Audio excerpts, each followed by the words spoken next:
Pinatay at isinilid pa sa loob ng drum bago ilibing ang isang negosyanteng dinukot sa Quezon City.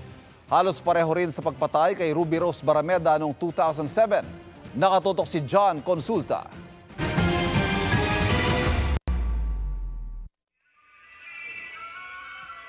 Isa sa mga ebidensyang hawak ng PNP Criminal Investigation and Detection Unit ay ang bidyong ito ng isang negosyante.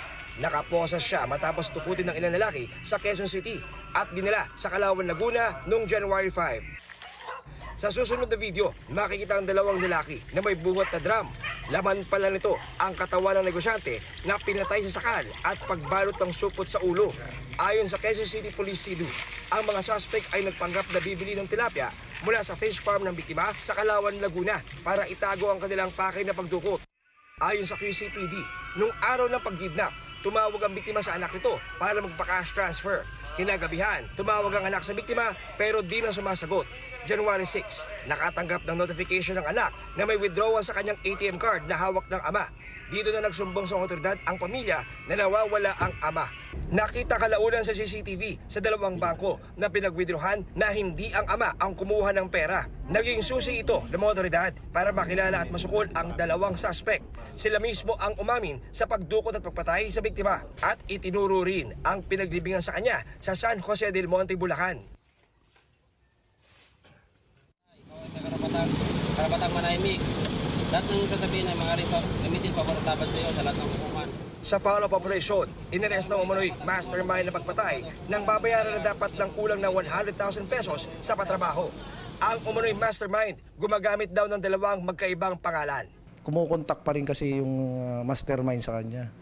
So ang ginawa, magkikita raw sila para ibigay yung kulang na bayad na 100,000. Nagkandak na po tayo ng hot pursuit operation. Nakipag-coordinate tayo sa Mandaluyong Police Station. Doon po na-aresto natin yung mastermind. Tinitingnan natin anggulo at medyo nilalaliman pa rin natin yung sa lupa, yung sa mga titulo. Kasi yun rin ang nireveal nung ating suspect na yun nga, sinabihan nga itong si victim na ibigay sa kanila yung title sa kanya. Tinape po, tapos sinakal lang po. Kasi nakatape po yung buong mukha niya eh. Tinape po nung isang kasama namin eh. 3 po kami. Hamakan ko raw. Tapos yung si Sir Noli po, kumuha po bali ng isang bakal. Yun yung pinangkalang niya para maging matigas yung tali. Hindi siya gumalaw. Yung isa, saan nakapwesto? Sinuputan po yung ulo niya. Hinard lang ako as a, para magpanggap na buyer ng tilapia. That's it. Then, naipit na po kami sa sitwasyon. Kagabi, biglang lumutang sa QCPD ang aktres sa Rochelle Barameda. Nang ang umano'y mastermind, kinilala ito bilang isa sa mga sangkot sa pagpatay sa kanyang kapatid na si Ruby Rose Barameda na pinatay, isinilid at sinimento sa drum bago itinapon sa Manila Bay noong 2007. Same pa rin.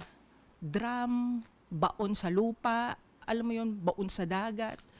Ganun pa rin yung ginagawa nila, katulad ng ginawa nila sa kapatid ko. Hindi man sa kaso ng kapatid ko o sa kaso nila magkaroon ng katarungan, at least sa isang kaso na dun siya masintensyahan para na rin kaming nagkaroon ng hustisya. Sinusubukan ng GMA Integrated News na makuha ang pahayag ng umano'y mastermind. Pero ang kasama niyang mga abogado, tumanggi magbigay ng pahayag.